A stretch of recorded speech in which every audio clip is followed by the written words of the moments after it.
Right. Well, I used to be a nurse for about 10 years, and then they were looking for a chaplain in the port, and at the time I lived with 10 other sisters, and they saw the ad, and they all agreed that I should do this job. And in our communities we never agreed on anything, so I thought immediately it was from the Holy Spirit. So anyway, I applied for the job. I think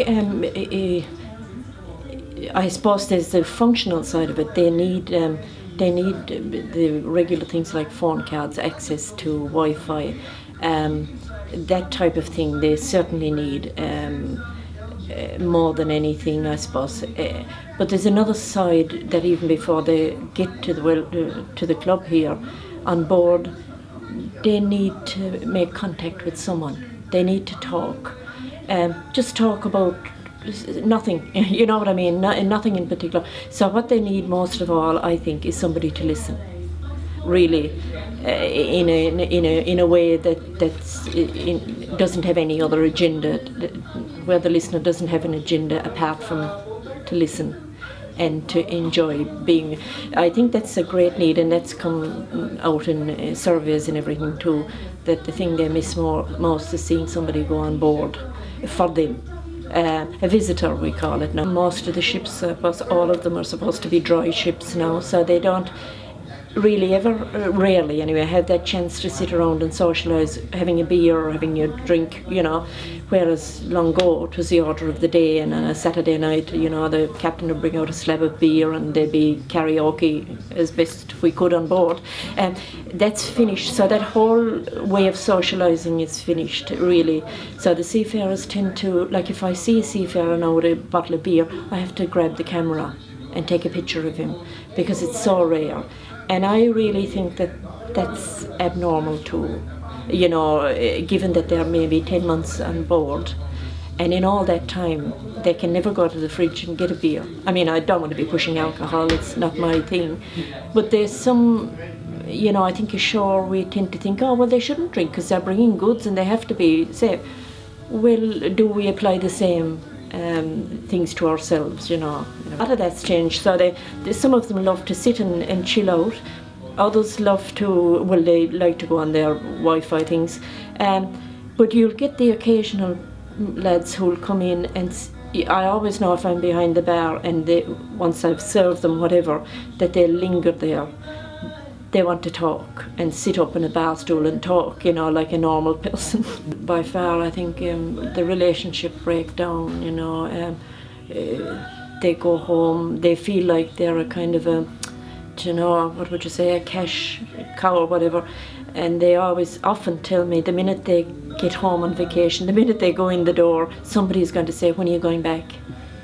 And I know it can be an innocent comment, but they feel that, and they know once they're at home, the money's stopped, because they go from contract to contract.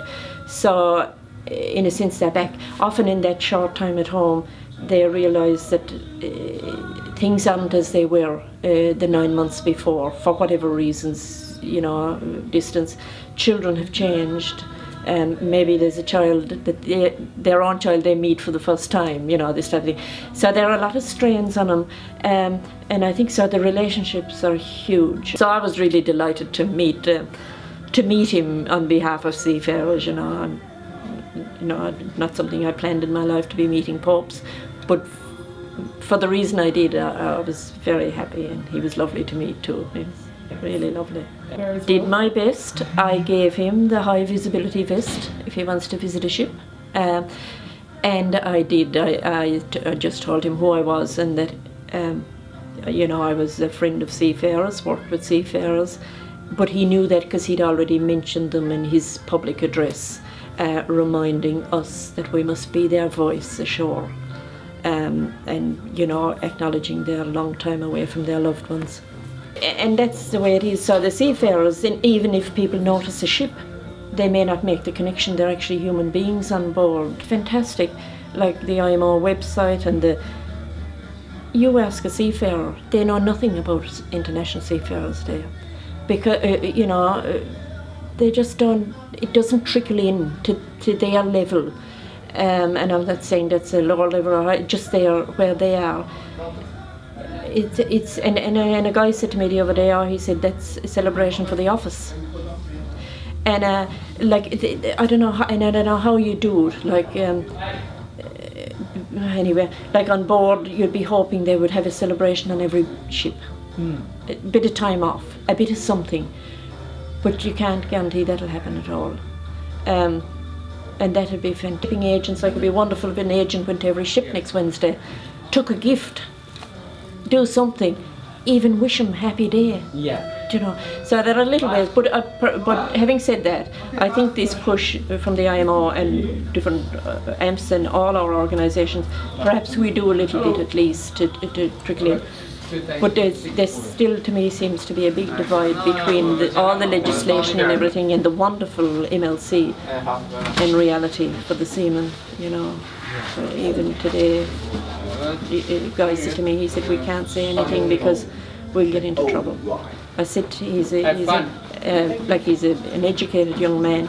I said, but there's provision in the MLC to, no, sister, we cannot say anything because we'll have trouble after.